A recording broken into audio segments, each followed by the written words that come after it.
Hey everybody, welcome back to Auto Anatomy. I'm Sean. Today we're finally going to do what I've been putting off for a very long time.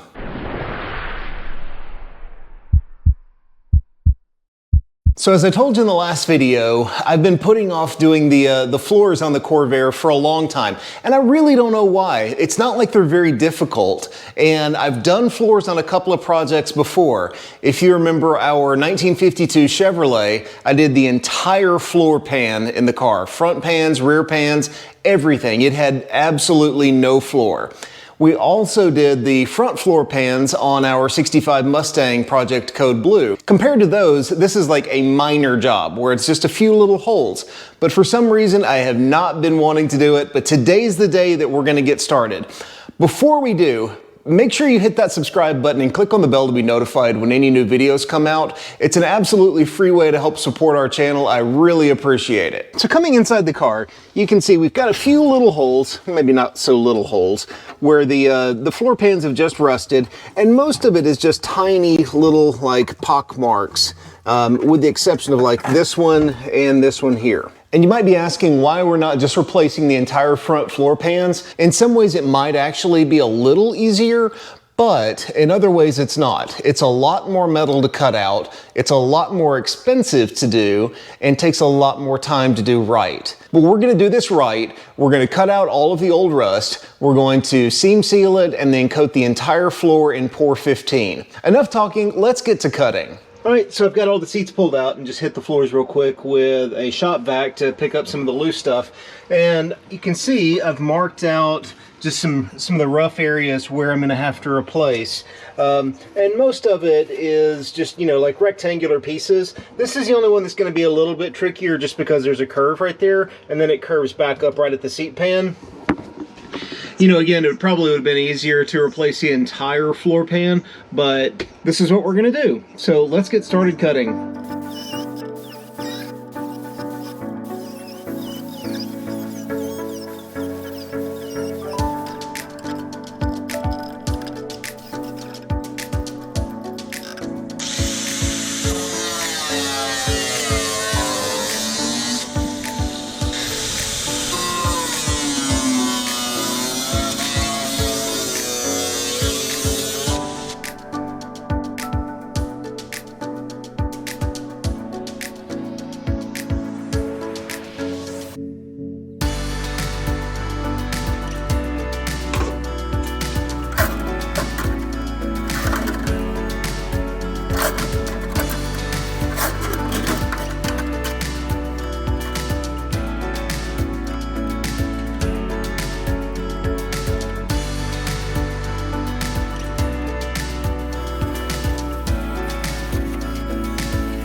All right, so I finally got all of the work done on the passenger side. You can see that it's all welded in, ground. We've got new seam sealer down around all the joints, top and bottom, and then there was some seam sealer that was coming out on that joint right there, so I just went ahead and, you know, scraped out what I could and then just re-seam sealed that.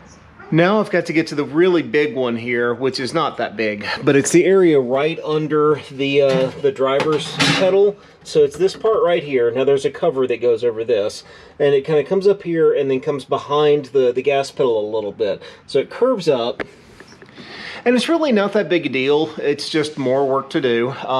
Makes it a little bit harder because I've got to work around the pedals. But once I get that one done, there's one tiny little area under the back seat and then a couple of spots in the trunk floor, and it should have all of the floors done. Then, once it's all seam sealed, I've got some Pour 15, and we're going to do the entire inside of the floor pan, so this thing should never rust again. Let's keep going. Okay, now with the gas pedal out of the way, you can really see how much we're going to have to do. I've got just this one little bit here. I don't know if I should just come down and make this all one piece, but then I have to recreate that little ridge there. I think I'm probably going to do that separate.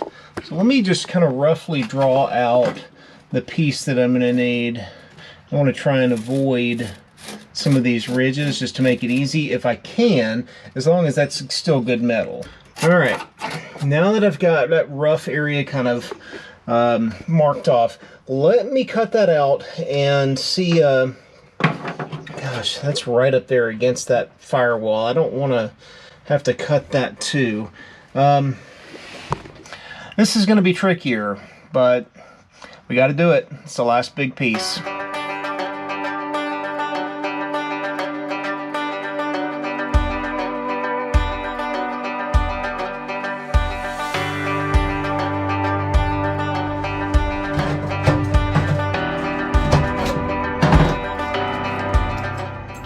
Okay, so it looks like I've been able to cut through that top layer without going into that channel there, which is really good because this is a structural beam here. But I've got a little bit of cleaning up to do. I just have to drill some spot welds to get this piece out, and then get to start measuring out to put in a new piece. All right, let's get going.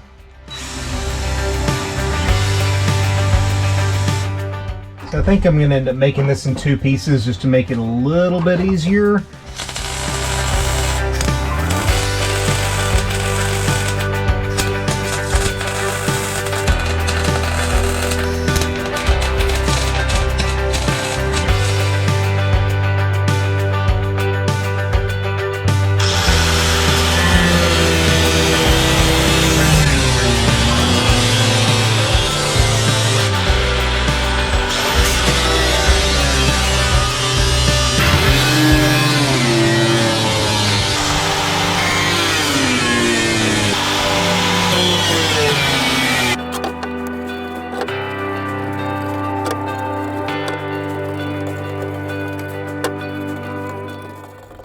Alright, so I've got all new metal welded into the floor and it's seam sealed.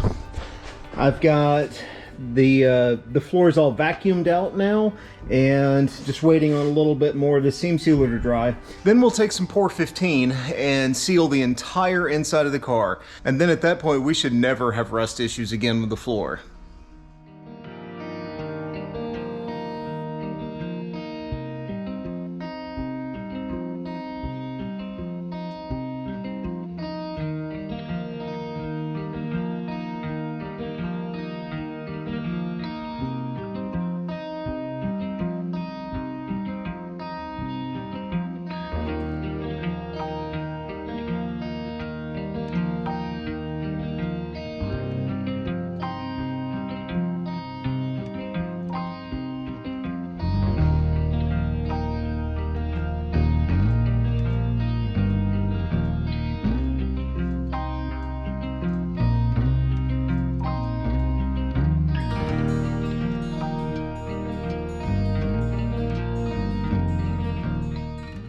Alright, so we're all done. Now I just have to let it dry, and then eventually we'll put some carpet back in it, put the seats in it, and pretty much the interior part will be done. with the exception of a few little things that I'm gonna do up here. So the car is all back together now. I went ahead and put the seats back in it because I wanted to be able to drive it. And it's a little weird driving around and not being able to see the floor, I have to admit. So next up on the Corvair, I've got new carpet on the way from Clark's. So we're gonna put new carpet in, and there's a few little things on the interior that I really wanna do. Like the dashboard's been bugging me because it's faded and it's a different color and it just kind of looks pretty ratty, honestly. So I want to paint it, and basically I want to make anything that you touch or see while you're in the car as nice as I can before it gets ready for sale. But that's going to wrap up this video. Thank you so much for watching. Do not forget to hit that subscribe button and click on the bell to be notified when new videos come out. Thanks again. God bless. We'll see you next time.